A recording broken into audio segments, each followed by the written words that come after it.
Earl Bowman, Patrick Willis combination going there. They still got Aaron Lynch. Um, they need to work. They got Akilo Witherspoon, who performed well late last season, but they need to get another cornerback to opposite him, which is, I think, really a more pressing need to address in the first round of the draft. But we'll see. They still do have a second round draft pick too, so they could use some other things.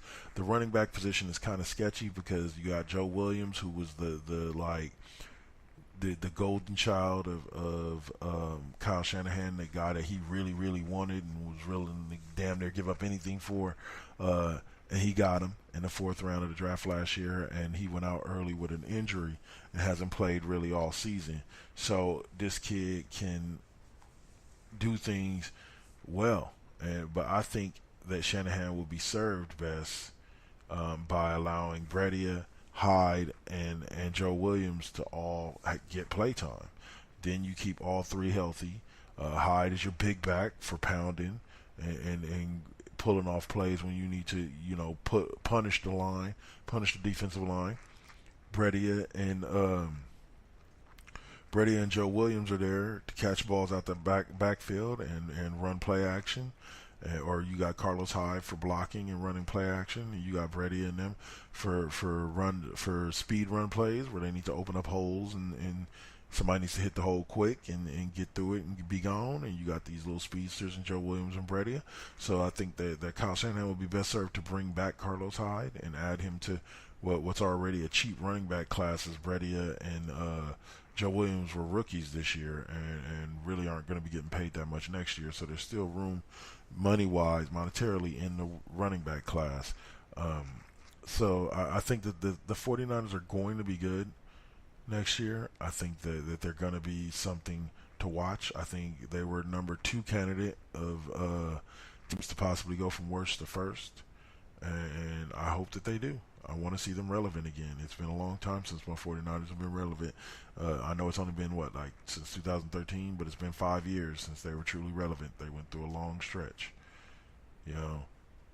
So 2013 was Super Bowl. Harbaugh went to 8-8 in 2014.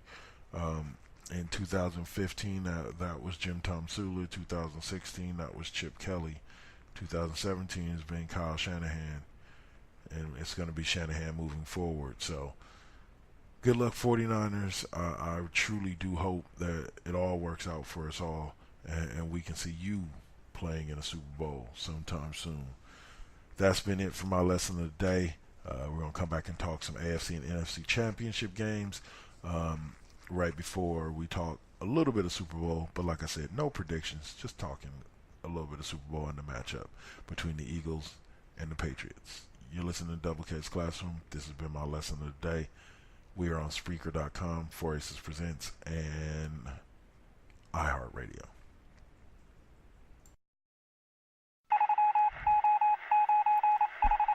Tune in, folks. It's now time for Double K's Lesson of the Day.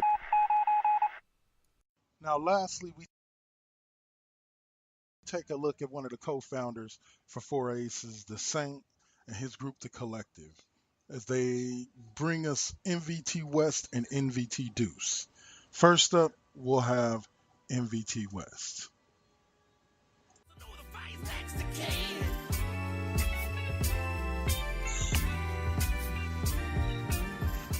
Ladies and gentlemen, everybody around the world, I welcome you to the season premiere and the Spreaker premiere of 4Aces Presents Now versus Then West, where the West Coast has it in. My name is Christopher T. Williams, aka The Saint, and tonight on this premiere episode, we are going to be getting it in with the one and only first all-female hip-hop group to ever exist in the history of hip-hop, and I am talking about Cheryl the Pearl, Blondie, and Angie B, aka Angie Stone, and I am talking about The Sequence. Tonight we're going to get an in-depth interview with these ladies. They are going to tell you their story from the beginning. They're going to let you know what it's... Now, you can normally catch NVT West on Wednesday nights at 9 p.m. The next show you can catch pretty much at random on any given night between 9 and midnight on the 4 Aces Presents Network, and that's NVT Deuce.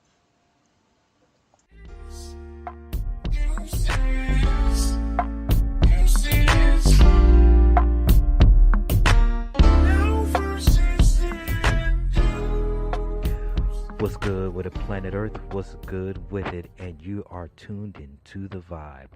Welcome to 4 Aces Presents NVT Deuce. I'm your host of the evening. As always, I am the Saint, and tonight it's just another Saturday night conscious storm.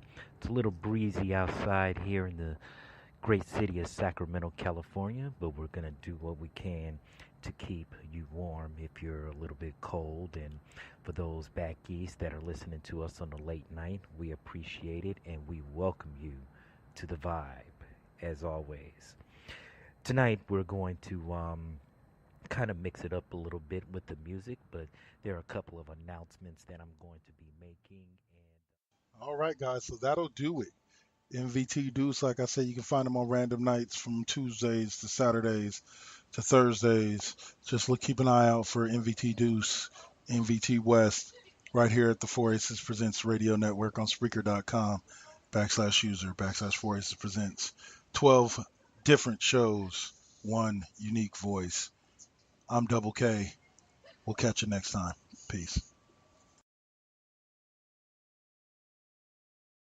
All right, and we are back. So I'm telling y'all right now, I just don't know and don't necessarily see how, well, I'll say it like this. I believe in the Eagles. I believe that the Eagles are a damn good team, but I'll get to their game in a minute and how they proved that they were a damn good team.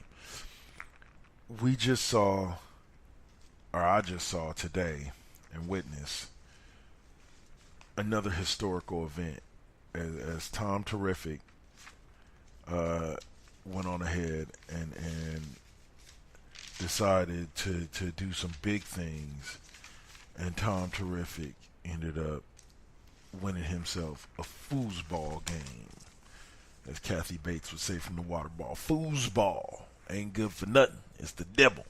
Anyway, the Pats let Jags fans get all excited, and God, I had a fan at my job, and I felt horrible for him because he did get himself all worked up and excited about the big upset, only to watch his team in the late quarters let Tom Brady do what Tom Brady does and lead the Pats back to a 24-20 victory over the Jags in New England. Now, mind you, I had New England picked the entire time. I was hoping to be wrong, but I kind of figured and knew I wasn't going to be. And I don't know what to tell people. Like, I really don't. Like, because the Jaguars were a team of destiny. They were a team that should have been Jaguars Vikings. But we'll discuss what happened to the Vikings in a minute. But the Jaguars just didn't get the job done. Not late. The defense just couldn't pull it off. And people can blame the refs or whatever for convenient calls and blah, blah, blah. Look, refs miss calls, refs make bad calls. It happens in every sport, every game. There is no difference between sports. There is no difference between games with how often it happens. There is no key moments that, yes, I will admit that in the past and even in the current, I wouldn't doubt it if there are some referees that are on the slide, that are on the take, that are doing things that they're not supposed to do. But I don't think that there's any conspiracy with the league and with the refs to make sure that the Patriots reach the Super Bowl. I think most of the games that the Patriots are in, they are just the better team. It's just the way it is. Bill Belichick and Tom Brady is a lethal combination. It's kind of like Kevin Durant and Steph Curry. It's unfair. And so when I look at the impact that's had by a Tom Brady. Now let's take a look at that. Tom Brady is going to, it was just in his 7th consecutive AFC Championship game. He is in his, I believe, his 10th Super Bowl or 9th, because they went to one Super Bowl without Tom Terrific. And all 5 of their Super Bowl victories have come with Tom. So don't get me wrong. I just explained this to a person today, that in talking to him today, the dynamics of the Tom Brady Joe Montana argument are the same as the Michael Jordan LeBron James argument.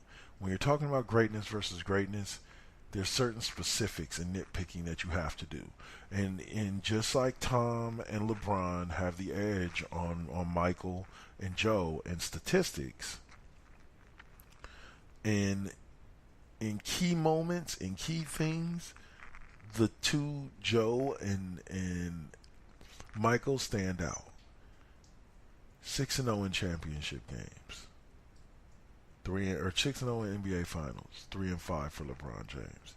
Tom Terrific is, I believe, like 5-3 in Super Bowls. Joe Montana was 3-0. No, 4-0. So Tom Terrific has thrown a couple of interceptions in the Super Bowl. Joe never threw an interception in the Super Bowl. These are facts, folks. These are not conjecture. These are not opinions. These are facts. And unfortunately, those unblemished records for Jordan, Montana, those records those things are just reasons why they're just a little bit better. At least in my humble opinion.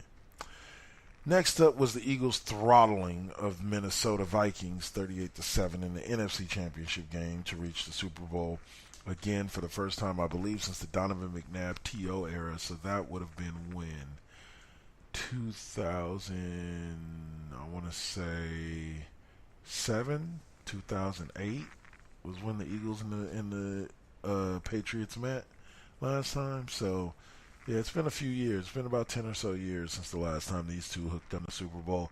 But Tom Brady was the quarterback of the Patriots back then, and Bill Belichick was the head coach. So I'm wondering, I believe the final score was like 24-20. Exactly what it was in the Jags, 24-20 Eagles, or 24-20 Patriots. But I believe, unfortunately, Eagles fans, we'll give you that prediction next week. We won't even dig into it. But right now, you got to be sitting on top of the world. Sorry, my burp there. You throttled the best team, the best defense in football, pretty much short of the Jacksonville Jaguars, and you did it in epic fashion. Minnesota came out the gate and scored a quick 7 points, and after that, it was all Eagles in Philadelphia. Fly, Eagles, fly, because you are the NFC champions this year, and well earned. They've been the best team, one of the best teams in football all year, and the fact that they dealt with the adversity of losing their starting quarterback Carson Wentz, a guy who was an MVP candidate, and losing him and replacing him with Nick Foles. Nick fucking Foles, the guy that was on the Rams last year and a backup to Jared Goff. This man is now going to start a Super Bowl. I'm going to sit here in a minute of silence for about 5 seconds right quick and let that sit on your head. Nick Foles is about to start a Super Bowl against Tom Brady.